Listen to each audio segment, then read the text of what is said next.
If I said that right now, every thought in your head is not truly yours, but merely an echo from an invisible system, would you dare to pause and ask yourself, who is doing the thinking for me?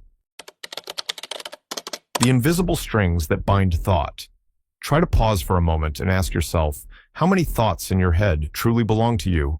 How many desires, beliefs, norms that you still take for granted have really been chosen by you? The answer may upset you. Most of what you call personal thought is only the echo of society, of history, of the invisible hands pulling the strings behind the thick curtain. You think you are free, but in fact you are like a puppet whose strings rising into the sky are not revealed to the eye. The illusion of freedom in thought. From childhood, we are taught that each person is an independent individual with the right to choose, with the ability to think for themselves. But the truth is perhaps the opposite.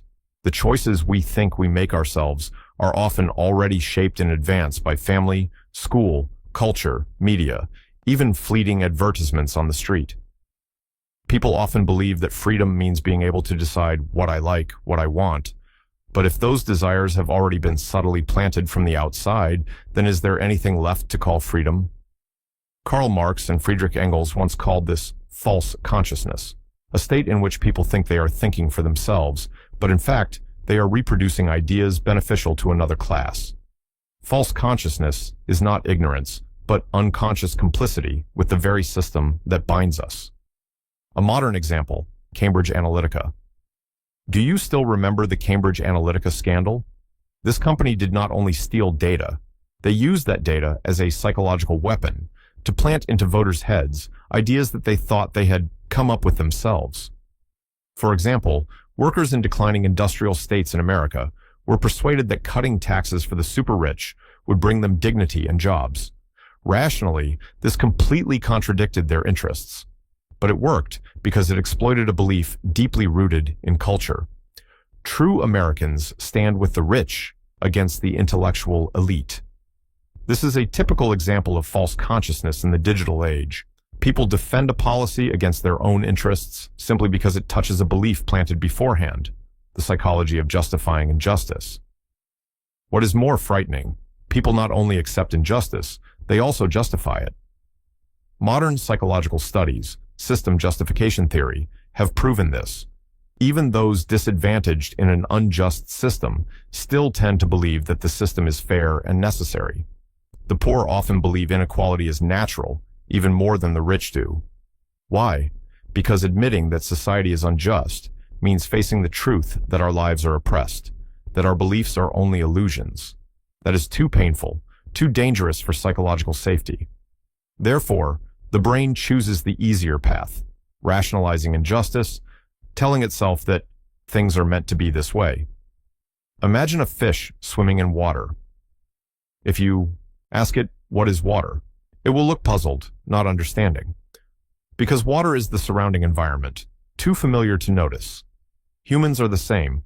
We live in an ideological environment to the point we see it as natural, and then we defend it, just like the fish defends the very water that may be imprisoning it.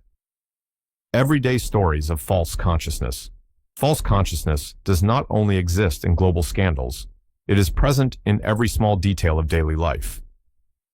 A worker believes that working overtime more than 10 hours a day will bring financial freedom, not realizing that their health and precious time are being eroded to serve someone else's profit. A student takes on student loan debt, thinking it is an investment for the future, while in reality, only turning themselves into a commodity in the labor market. A person scrolls social media, obsessed with the image of others' perfect lives, and blames themselves for not being good enough. They have no idea that those pictures are staged, and that comparison only makes them more easily become potential customers for countless products. Each person in those stories believes they are making their own decisions, but in reality, those decisions have been programmed by a much larger system of interests. Try to look back at a day of your life, from the moment you turn on your phone in the morning until the moment you fall asleep. How many actions are truly chosen by you, and how many are merely reflexes nurtured by advertising, social pressure, or habits you have never questioned? Perhaps the most terrible thing is not that we are controlled, but that we voluntarily allow it to happen because we think we are free. As Marx once wrote, the ruling ideas of each age have ever been the ideas of its ruling class. But in our age, sophistication has been elevated to a new level. No longer crude propaganda posters, but personalized news feeds, subtle messages, images slipping into our minds to the point we think they are our own voices. So here is the question for you, the one watching this video. How many thoughts in your head truly belong to you? When the economy shapes the soul. Have you ever thought that the economy does not only produce wealth, goods, or growth figures, but also silently produces human beings themselves, including your personality, dreams, even fears? Karl Marx once said a sentence that sounds abstract. Social being determines consciousness. But if you look closely at everyday life, you will see that this statement is not at all unfamiliar. It is a simple description of a truth. We are the product of social circumstances, more than of personal choice. The economy as an invisible laboratory. Try to imagine society as a gigantic laboratory in which each person is like a mouse being experimented on. But the interesting thing is that we cannot see the walls of that laboratory. If you are born into a society that worships productivity, then from childhood you are taught that your value depends on how much you can achieve. If you live in a society that places profit above all else, then your dreams will automatically revolve around money rather than spiritual fulfillment. If the surrounding environment considers competition to be the natural instinct of humans, then you will see every relationship through the lens of winner and loser. And the subtle thing is, you will think that all those beliefs are human nature rather than products of society. When commodities swallow human relations. Marx called this commodity fetishism, a process in which we begin to see the world, see others, even see ourselves as commodities with exchange value. You can see this everywhere. Education. In the past, studying was to expand knowledge, to explore the world. Today, it is redefined as human capital investment. A university degree is no longer simply a milestone of knowledge, but becomes a pricing certificate in the labor market. Love. In the time of the Greek philosophers, love was considered a form of aesthetics of the soul. But today, on dating apps, love has been turned into a virtual market, where we swipe through faces as if selecting goods. Friendship. Friendship was once about sharing and companionship, but on social media, friendship is measured by the number of likes, comments, and tags in photos. And worse, we ourselves also begin to see ourselves as commodities. A child who loves painting may innocently pick up a brush to create, but as they grow older, they will be asked, "Are you planning to turn that hobby into a career? How much do your paintings sell for?" Passion becomes a side hustle. Joy is turned into an income stream. At that point, we no longer truly live. We only invest in ourselves as a business project. The neuroscience of submission. What Marx sensed through philosophical intuition, neuroscience has now proven with brain scans. Studies show when people believe they are at the lower tier of the social order, the brain regions responsible for creativity and behavioral control decrease in activity. Conversely, the brain regions related to fear, vigilance, and stress increase. This means your very social status, your very economic position, can rewire neural structures, making you more submissive, less willing to question. And the irony is, instead of realizing they are being oppressed by a system, many people tell themselves, "I deserve this position." They believe in a just world, where everyone gets what they deserve. This is precisely the psychological illusion, the just world hypothesis, the belief that injustice is reasonable, that victims deserve to suffer. It is like a subtle hypnosis. Instead of being outraged at injustice, we lull ourselves with the thought, life is fair in its own way. The golden cage of productivity. Do you notice something strange? In today's society, resting has become a kind of sin. We are taught that constant work is morality, is honor. People proudly show off their packed schedules, considering little sleep as proof of dedication. Laziness becomes a grave sin, while burnout is praised like a medal. But try looking outside. In many primitive hunter-gatherer communities, People worked only 3 to 4 hours a day, and the rest of the time was spent playing, singing, and social interaction. If they saw modern society, they would surely be astonished. Why do humans who call themselves civilized turn life into an endless grind? This is not the evolutionary instinct of humankind. This is the result of a culture programmed to make you believe that your self-worth equals productivity. A golden cage, glittering, but still a cage. The digital age, algorithms as the new god. If in the 19th century, Marx said that the ruling class shaped consciousness through newspapers, churches, schools, then today, that tool is called the algorithm. Every swipe of your screen, every second you pause at an image, becomes data to train the machines. And then, they know you even better than you do yourself. You are interested in health. They show you workout videos. From workout videos, you are led to extreme diets. From diets, you gradually slip into the market of supplements, weight loss drugs, cosmetic surgery. You think you are choosing freely, but in fact, every path has already been laid out by algorithms. What is frightening is, they do not force. They whisper to you, aligning with existing desires, then gradually pull you further. This is false consciousness in the digital age, when we not only believe the words of the ruling class, but also believe the voice of our heart that is in fact the echo of machines. If the socio-economic system can shape the brain, adjust emotions, and even plant desires within us, then what can we still call personal freedom? If a person wants to be rich, but that very dream was planted by a culture that worships materialism, then is that dream truly theirs?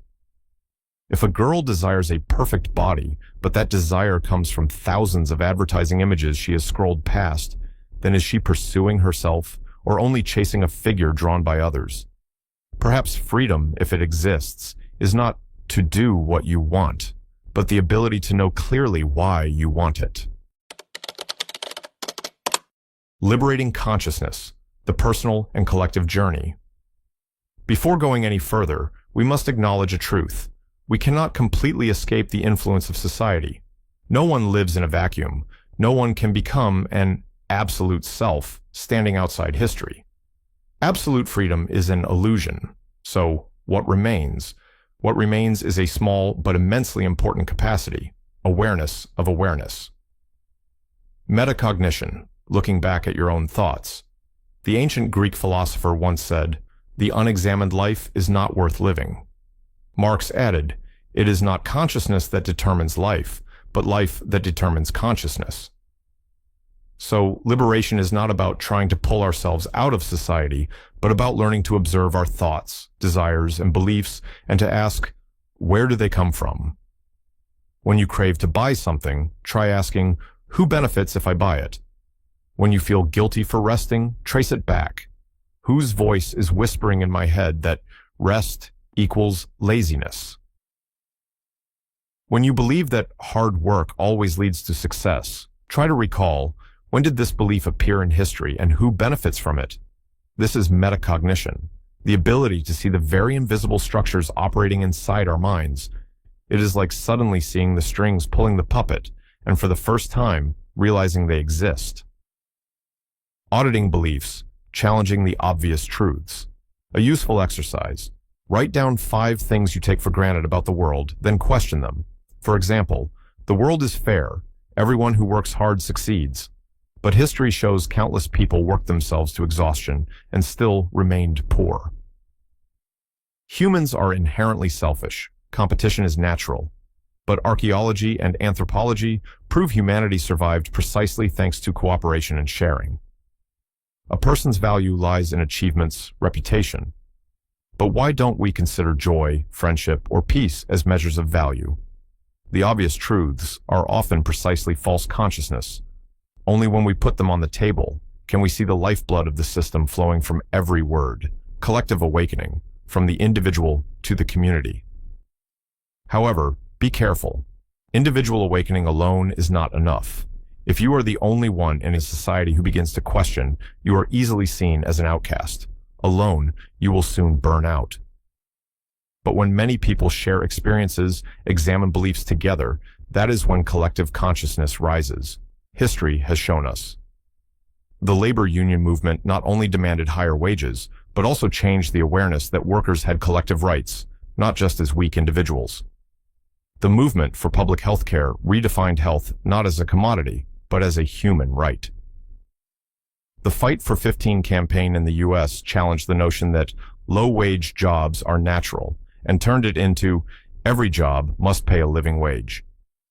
Each of those movements began with recognizing the lies in the taught truths, and when those recognitions resonated, they ceased to be lonely doubts, becoming instead a collective consciousness of resistance. Small actions, silent rebellion. You might think, I am too small. How can I change an entire system? But remember, false consciousness does not exist by force, but by seepage, by consent. Therefore, resistance can also begin with silent but determined actions. When you rest without feeling guilty, you are rejecting the logic, productivity equals value. When you don't chase the newest item, you are resisting the call of consumerism. When you listen to others with genuine care instead of calculating, what can this relationship give me? You are reaffirming human values beyond the market. When you pause in the endless scroll of social media and ask, is this really my desire, or just the algorithm's plan? You have just committed an act of spiritual rebellion.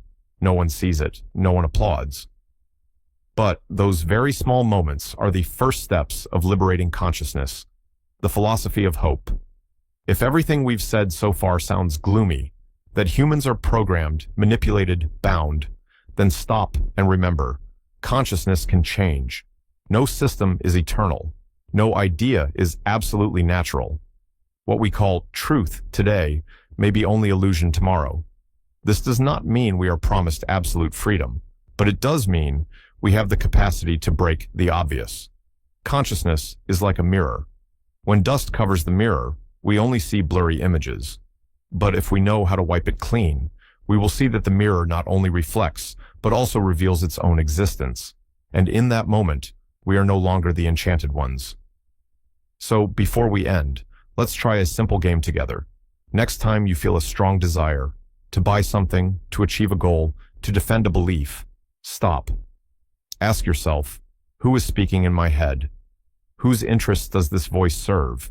Do I truly want this, or am I just repeating a pre-written script? You don't need to answer immediately. Just by asking, the string has already begun to tremble. Finally, don't forget, liberating consciousness is not a solitary journey. It happens faster, deeper, when we question together, when we converse together. So I want to invite you, the one watching this video, to leave a thought, a question, or a belief you once took for granted, but now begin to doubt. Share it, because perhaps others are struggling with the very same question. It is precisely here, in these small conversations, that collective consciousness takes root. Liberation does not begin with a slogan, nor end with an instant revolution. It begins with the moment you realize the obvious may not be true. It continues when you dare to question, where does the voice in my head come from? And it matures when you find others, to ask together, to listen together, to change. Together, another world may not appear tomorrow. But freedom begins the moment you dare to face today's illusions. Every invisible string can only be cut when we recognize them together. So, what about you? Which belief you once thought obvious do you now begin to doubt? Share your thoughts in the comments, because perhaps it is also the question of thousands of others. And if you want to continue going deeper with me into such philosophical conversations, don't forget to follow the channel so you don't miss the next journey of liberating consciousness.